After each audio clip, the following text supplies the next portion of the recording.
Selamat sore para pemirsa, Satuan Tamsir, kini Anda mengikuti Warta Berita PTS tanggal 7 Februari. Kasus pembunuhan dengan cara mutilasi di Kaohsiung berhasil terungkap. Seorang wanita berusia 71 tahun dilaporkan hilang. Polisi mengikuti jejak dan menemukan seorang pria bermarga Chang yang berusia 72 tahun. Dalam rumahnya ditemukan banyak bercak darah. Polisi juga menemukan beberapa bagian tubuh di tepi sungai. Dia ditangkap berdasarkan tuduhan pembunuhan. Namun tanpa diduga, hari ini kembali muncul kasus seorang wanita berusia 75 tahun yang hilang dan jejak terakhirnya ditemukan di dekat tempat tinggal tersangka. Polisi sedang menyelidiki apakah ini adalah korban kedua. Tersangka masuk ke kantor kejaksaan di bawah pengawalan polisi. Wanita usia 71 tahun bermarga Lin hilang setelah keluar rumah tanggal 2. Polisi mencari tersangka bermarga Chang tanggal 4 malam. Mereka menemukan noda darah di rumahnya dan ia telah membuang barang di tepi sungai beberapa kali.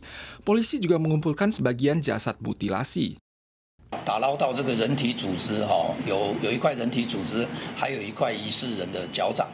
Setelah tersangka ditahan, polisi menemukan bahwa wanita bermarga Chang usia 75 tahun lainnya yang tinggal di Chuoying telah hilang selama 3 minggu. Sosok terakhir yang terekam kamera pengintai berada di dekat rumah tersangka. Lewat penyelidikan mendalam, polisi menemukan noda darah orang kedua di rumah tersangka. Selain itu, keberadaan terakhir wanita bermarga Chang yang hilang ini tak jauh dari rumah tersangka, sehingga polisi tak berani gegabah. 本案已经采取真女的口腔的 DNA 检体送鉴识中心紧急比对。 Polisi menuju taman yang kerap dikunjungi tersangka dan mendiang. Pedagang di sekitarnya mengatakan ada wanita lain yang melakukan kontak dengan tersangka. Polisi akan melakukan uji forensik terhadap noda darah tersebut, namun masih belum dapat memastikan apakah itu wanita yang hilang. Setibanya di tempat tinggal wanita tersebut, pengelola gedung mengatakan bahwa mereka telah mencoba menemukan korban lewat jalur lain, namun sejauh ini belum ada hasilnya. Mulai hari ini, masa udara beku tiba. Semakin malam, cuaca di berbagai daerah akan semakin dingin. Mulai Sabtu hingga Minggu, masa udara beku semakin kentara. Mulai sore, pegunungan di utara dengan ketinggian lebih dari 1.000 meter dan pegunungan di kawasan sentral dengan ketinggian lebih dari 3.000 meter berkemungkinan turun salju. Cuaca di Pondok Wuling, Gunung Hehuanshan masih rendah. Tumpukan salju sebelumnya masih belum mencair. Sejumlah wisatawan mendaki gunung untuk bermain salju. Gelombang masa udara beku akan tiba kembali. Diperkirakan akan ada arus pengunjung yang datang untuk menikmati salju. Masa udara beku akan tiba hari Jumat. Mulai sore, suhu di seluruh wilayah menurun signifikan. Wilayah Taoyuan ke utara dan kawasan timur serta area pegunungan di wilayah selatan juga akan disertai hujan singkat. Dampak kentara masa udara beku akan terasa pada Sabtu dan Minggu. Cuaca di berbagai wilayah sangat dingin. 8号、9号低温的一个范围会比较广。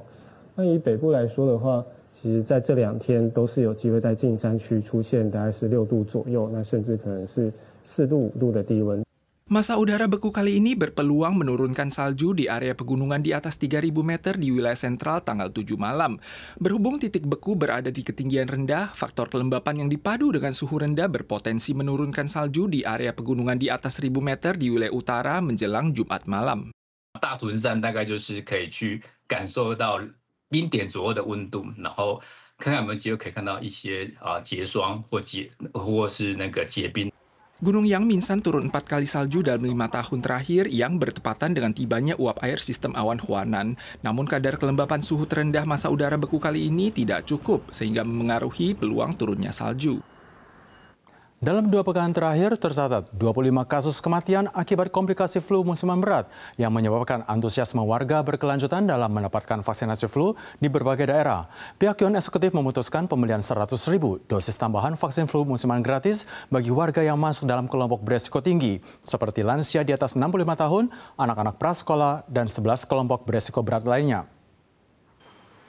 Kematian mendadak artis Barry Xu turut memicu lonjakan permintaan vaksin flu, sehingga vaksin gratis hampir habis. Seorang prajurit berusia 20-an tahun di Yunlin terdiagnosis menderita flu musiman jenis A, bergejala lesu, demam, dan infiltrasi paru-paru yang akhirnya meninggal selang 2 hari kemudian.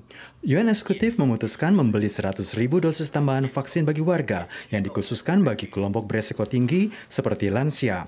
Dan pemerintah menekankan pihaknya akan mempercepat proses pembelian vaksin flu musiman agar dapat melindungi kesehatan kelompok yang beresiko tinggi tertular. Setelah 9 tahun, Taoyuan kembali menjadi tuan rumah untuk menggelar Festival Lentera Taiwan 2025. Mulai tanggal 7, Festival Lentera yang bertema Pikachu resmi dioperasikan untuk publik. Terdapat maskot Snorlax terbesar di dunia dengan ketinggian mencapai 6 meter. Paduan sistem identifikasi sanitasi lingkungan AI di sekeliling lokasi turut meningkatkan kualitas festival. Maskot Snorlax terbesar di dunia setinggi 12 meter terbaring di pelataran Taman Xingtang di Taoyuan. Selain itu, ada juga Pikachu dan Peach Beast setinggi 6 meter. Sebelum diresmikan saja, Festival Lentera Taiwan telah menimbulkan sensasi dan menarik sejumlah pengunjung untuk berfotoria. 看到这么大的卡比兽，感觉怎么样？很开心，这里还有皮卡丘。 Uji coba Festival Lentera diadakan di Taoyuan tanggal 7. Tahun ini, panitia merancang sejumlah zona Lentera utama untuk menciptakan konsep taman hiburan bagi orang tua dan anak yang akan dimulai dari tanggal 12 hingga 23 serta diharapkan dapat menarik banyak wisatawan. Guna meningkatkan kualitas lingkungan untuk menikmati Lentera, Biro Perlindungan Lingkungan telah memperkenalkan sistem identifikasi sanitasi lingkungan AI di sekitar area pameran. 几个交通要道，还有我们的交流道出入口，我们都设置了这个 AI 双模组镜头的摄影机，有效的提高我们的侦查跟搜证。 Taoyuan juga merupakan kota dan kabupaten pertama yang mengganti semua kendaraan inspeksi berbahan bakar minyak menjadi kendaraan listrik yang dilengkapi dengan sistem kamera perekam. Selama Festival Lentera, mereka akan melakukan inspeksi untuk menilang warga yang membuang sampah sembarangan dengan denda maksimal $6.000 Taiwan. Belakangan ini, DeepSeek program AI buatan Tiongkok berkembang pesat, namun dikhawatirkan adanya masalah keamanan data. Pihak Yuan Eksekutif melarang penggunaan DeepSeek di semua instansi pemerintah. Untuk universitas negeri dan lembaga riset penelitian, jika membutuhkannya, wajib melapor dan mendapatkan izin terlebih dahulu.